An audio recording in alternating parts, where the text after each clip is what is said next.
मुसल्लह अफवाज की बहादुरी के बायस दुश्मन को इबरतनाक शिकस्त हुई। वज़ीर आज़म का दो टोक मौक़िफ़। उलमा कन्वेंशन से खिताब में कहा, फील्ड मार्शल आसिम मुनीर ने भारत के खिलाफ जंग को जुर्रत से लीड किया। दुश्मन के खिलाफ फतह को दोस्त ममालिक अपनी फतह समझते हैं। यहाँ हर जहर आलूद प्रोपेगेंडा किया जाए तो उसे मुस्तरद करना हमारी नहीं, सबकी जिम्मेदारी है। शोहदा की कुर्बानियों को तस्लीम नहीं करेंगे तो कौन पाकिस्तान की इज्जत करेगा। मुल्क जादू टूने से नहीं, मेहनत से तरक्की करेगा। दहशत गर्दी और मौशी तरक्की की काविशें एक साथ नहीं चल सकती। अब हमें मुल्क में अमन व अमान की फिजा कायम करनी है। पाकिस्तान की मईशत आज तेजी से तरक्की की जानिब गामजन है। मुल्क को दिवालिया होने से बचाने के लिए सियासी और अस्करी क़यादत ने किरदार अदा किया। मजीद कहा, अफगानिस्तान से लोग यहाँ आकर दहशत गर्दी करते हैं और हमारे लोग शहीद हो रहे हैं। पूरी कौम को कौमी मामलात पर यकजा होना होगा। फ़िरका परस्ती का खात्मा वक्त की अशद ज़रूरत है। दुश्मन को छुप कर नहीं, ललकार कर मारते हैं। CDF field marshal Syed Asim Munir ने सरहद पार बैठे दुश्मन को खबरदार कर दिया। उलमा कन्वेंशन से खिताब में कहा कि दहशतगर्दी पाकिस्तान का नहीं, हिंदुस्तान का वतीरा है। मार्के हक में अल्लाह की नुसरत से कामयाबी मिली। रियासत तैयबा और रियासत पाकिस्तान का आपस में गहरा ताल्लुक है। इस्लामी रियासत में रियासत के अलावा कोई जिहाद का हुक्म नहीं दे सकता। सऊदी अरब के साथ दिफाई मुआहदा तारीखी है। अल्लाह ने तमाम मुस्लिम ममालिक में से मुहाफ़िज़ीन हरमैन का शर्फ पाकिस्तान को अदा किया। जिस कौम ने अलम और कलम को छोड़ दिया तो इंतशार और फसादुल अर्ज ने वहां जगह ली। उलमा कौम को मुत्तहिद रखें और कौम की नज़र में वुसअत पैदा करें। बिलावल भुट्टो की तकसीम की सियासत करने वालों पर कारी ज़रब। लाहौर में मीडिया से गुफ्तगू करते हुए कहा, एक सियासी जमात की कोशिश है अवाम और फौज में दरार पैदा करे। हम इस जमात को कहना चाहते हैं कि अपने किरदार को ठीक करें। हमारा मुतालबा है सियासी जमातें अपनी सियासत को सियासत के दायरे में रहकर करें। ऐसी सियासी कुव्वतें हैं जो गैर सियासी रवैये की वजह से इदारे पर हमला आवर हैं। पाकिस्तान एक बार फिर खतरनाक दौर से गुजर रहा है। मई में पाकिस्तान की भारत से जंग हुई, इसमें पाकिस्तान को फतह हुई। भारत के जहाज गिराकर दुनिया को बता दिया कि जो भी पाकिस्तान की तरफ मैली आंख से देखे उसको शिकस्त दे सकते हैं। अफगानिस्तान की तरफ से पाकिस्तान को जो खतरात हैं वो खदशात सच हो रहे हैं।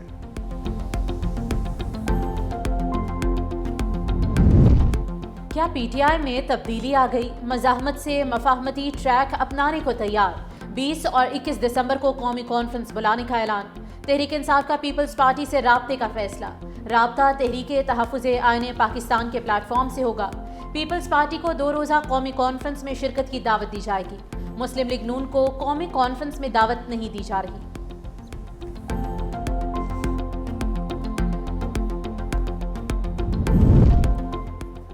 असद कैसर ने कौमी कॉन्फ्रेंस का एजेंडा बतला दिया। कहा, तमाम सियासी जमातों और बार एसोसिएशंस को दावत देंगे।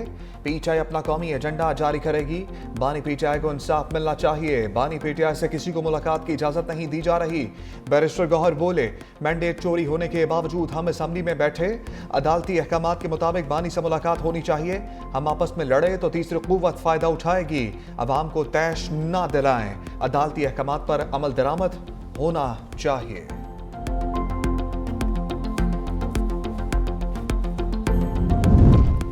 स्पीकर अयाज सादिका मुज़ाकरात की बातों पर ग्रीन सिग्नल। कहा, अगर ओपोजिशन मुज़ाकरात आगे बढ़ाना चाहती है तो अच्छी बात है। मैंने मुज़ाकरात के लिए 4 कदम बढ़ाए मगर अब 40 कदम पीछे कर लिए। वज़ीर आज़म और मैं 12 मरतबा कह चुके हैं कि मुज़ाकरात के लिए दरवाजे खुले हैं। जवाब में कहा गया कि हम आर्मी चीफ फील्ड मार्शल से बातचीत करना चाहते हैं।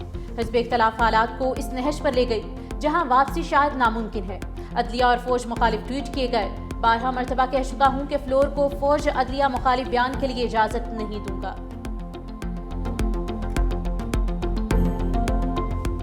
पीपल्स पार्टी किसी जमात को कलतम करार देने की हामी नहीं।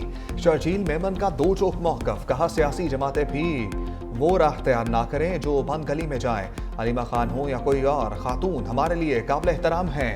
उनके साथ ज्यादती हुई तो उसकी हमायत नहीं कर सकते। मगर फरियाल तालपुर भी आसिफ अली जरदारी की बहन थी। पीटीआई वाले कभी आम आदमी के लिए सड़कों पर नहीं निकले। पीटीआई को साजिश के तहत हुकूमत में लाया गया।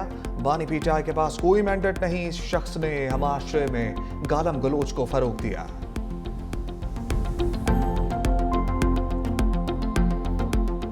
पाकिस्तान तहरीक इंसाफ इस बात पर मुसिर है, ये कैदी नंबर 800 चोर जो है तो इसको किसी दूसरे सूबे की जेल में मुंतकिल कर दिया जाए। एक वो सहूलतकार होता है जो टेररिस्ट को अपनी मोटरसाइकिल पर बिठाकर टारगेट तक पहुंचाते हैं। खैबर पख्तूनख्वा की हुकूमत is doing the same job. आप आए रोज इस मुल्क की फौज पर हमला करते हैं। हुकूमत अगर चाहती तो गवर्नर रूल उस वक्त लगा देते जब 26 नवंबर को आपने वफाक पर हमला किया था। अपने कारकुनों पर अपने ही गार्ड से गोलियां चलवा दी थी। लाशें चाहिए पाकिस्तान तहरीक इंसाफ।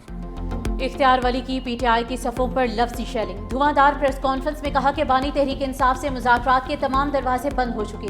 कोई भी जमहूरी क़यादत पीटीआई से मुज़ाकरात नहीं करना चाहती। बानी और पाकिस्तान के इश्क में वाज़ेह लकीर खींच दी गई है। पीटीआई चाहती है कि बानी को अडयाला से किसी और जेल मुंतकिल किया जाए। आपको सियासी शहीद नहीं बनने दिया जाएगा। पीटीआई मुल्क को अदम इस्तेहकाम का शिकार करने के एजेंडे पर अमल पैरा है। खैबर पख्तूनख्वा में हुकूमत और दहशतगर्दों का गठजोड़ है।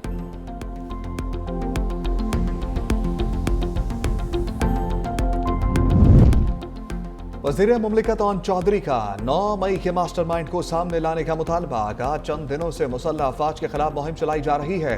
कुछ लोग पाकिस्तानियों में नफरत पैदा कर रहे हैं। ट्वीट करने वाले नहीं चाहते मुल्क में अमन और तरक्की हो। 5 घंटे पहले ट्वीट आया, ये जहनी मरीज का ट्वीट नहीं तो और क्या है। डॉलर्स के लिए सब कुछ करने वाले चाहते हैं पाकिस्तान में आग लगी रहे।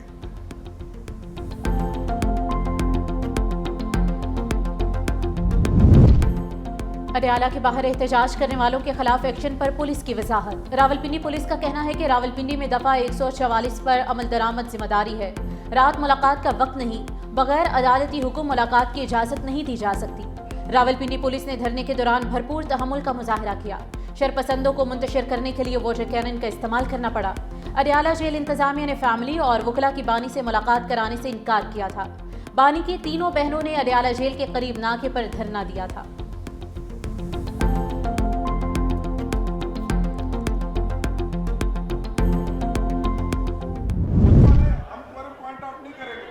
क्वेश्चन आवर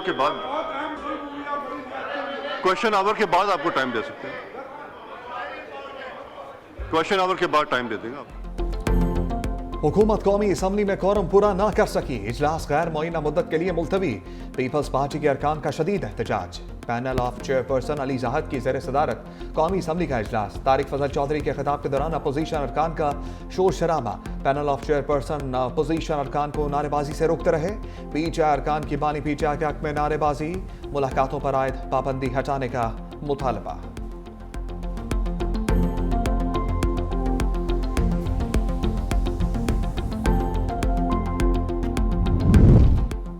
आसिफा भुट्टो कायम मकाम स्पीकर के रवैये से मायूस। एक्स पर लिखा कि कोरम पूरा होने के बावजूद बार बार इजलास मुअत्तल किया जाता है। ये सब पार्लिमानी निज़ाम का मजाक बनाने के मुतरादिफ है। कहा जा रहा है कि मेरा तवज्जो दिलाओ नोटिस रोकने के लिए ये सेशन मौखर किया गया। इजलास मौखर करना नहायत छोटी और घटिया सियासी चाल है। शाजिया मरी कहती हैं कि पीटीआई ऐवान में शरारत कर रही है। ऐवान में गैर जिम्मेदाराना रवैया अपना रखा है। कौमी असम्बली इजलास के दौरान रूल्स का गलत इस्तेमाल किया गया।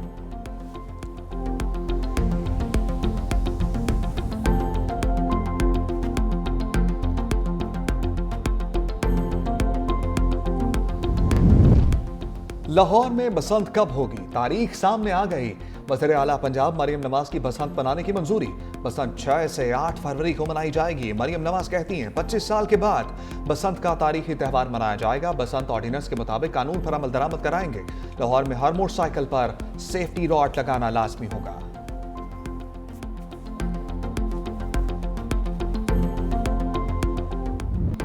IMF ने तेज रफ्तार महंगाई का सिग्नल दे दिया। पाकिस्तान में शरह 4.5 से बढ़कर 6.3% तक पहुंचने की पेशगोई। जून 2026 में महंगाई की शरह 8.9% तक पहुंचने का इम्कान। IMF की 2 साल की मुआशी कारकर्दगी और रवां माली साल की मुआशी प्रोजेक्शंस भी जारी। रवां माली साल मुआशी तरक्की की शरह 3.2% पहुंचने का इम्कान। बेरोजगारी की शरह 8% से कम होकर 7.5% तक पहुंच सकती है। माली साल 2026 में मालियाती खसारा 4% तक पहुंचने का इम्कान। ज़र मुबादला के ज़खायर 17 अरब 80 करोड़ डॉलर रहने की पेशगोई।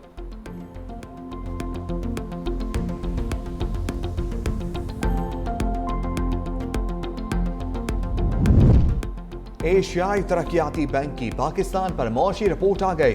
शरह नमू 2.7 से बढ़कर 3% कर दी।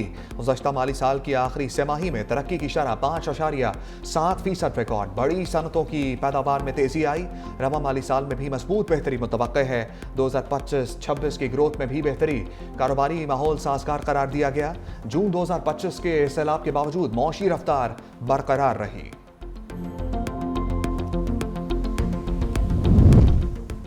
बलूचिस्तान में बल्दियाती इंतखाबात मौखर करने की दरख्वास्तें मुस्तरद। इलेक्शन कमीशन ने फैसला जारी कर दिया। करार दिया कि इंतखाबात मौखर करने की वजूहात कानूनी तौर पर काबिल कबूल नहीं। हालात और वाक़यात के बावजूद आईनी जिम्मेदारी पूरी करना जरूरी है। हल्का बंदियों का अमल 2 मरतबा मुकम्मल किया जा चुका है। आइन के तहत इंतखाबात मौखर करना मुमकिन नहीं है। इंतखाबी मामलात पर हुक्म देना कमीशन का दायरा इख्तियार है। सूबाई हुकूमत की रुकावटें आइन की खिलाफ वर्जी के मुतरादिफ होंगी। कमीशन ने फैसला सूबाई हुकूमत, गवर्नर और तमाम मुतल्लिका इदारों को इरसाल कर दिया।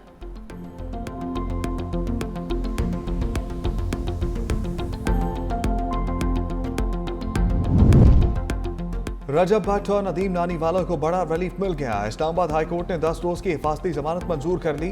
वकील दरखास्त गुजार ने बताया कि कराची में भी मुकदमा है, 15 रोज की राहदारी जमानत दे दें। जस्टिस इनाम अमीन मिनहास ने रिमार्क्स दिए, 10 दिन की राहदारी जमानत दे रहे हैं, मुतालिका अदालत से रजू कर लें। अदालत ने 10 रोज में कराची की मुतालिका अदालत में पेश होने का हुक्म दे दिया। रजब भट्ट की बगैर नंबर प्लेट गाड़ी पर सवारी। सहाफी के सवाल पर कहा, मेरी गाड़ी नहीं, लिफ्ट ली है।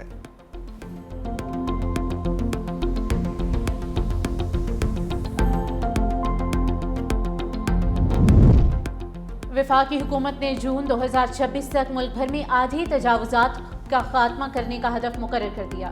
वज़ीर आज़म शहबाज शरीफ की जानिब से मंजूर करदा क्लाइमेट एक्शन पॉलिसी की तफसीलात सामने आ गई। वफाकी वज़ीर मौसमियाती तब्दीली ने प्लान की तफसीलात कौमी असम्बली में पेश कर दी। 14 बुनियादी निकात पर 240 दिनों में अमल दरामद यकीनी बनाया जाएगा। हालिया मानसून से मुतासरा इंफ्रास्ट्रक्चर की तामीर नो की जाएगी।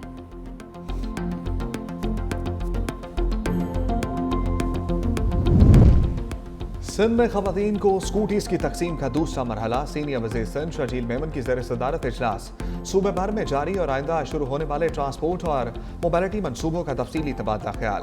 कहा, खवातीन को जदीद और माहौल दोस्त सफरी सहूलत फराहम की जाएगी। नई इलेक्ट्रिक बसें कराची पहुंच चुकी हैं जो जल्द शहर के मुख्तलिफ रूट्स पर चलाई जाएंगी। तमाम नए रूट्स रवा माह ही फाल कर दिए जाएंगे।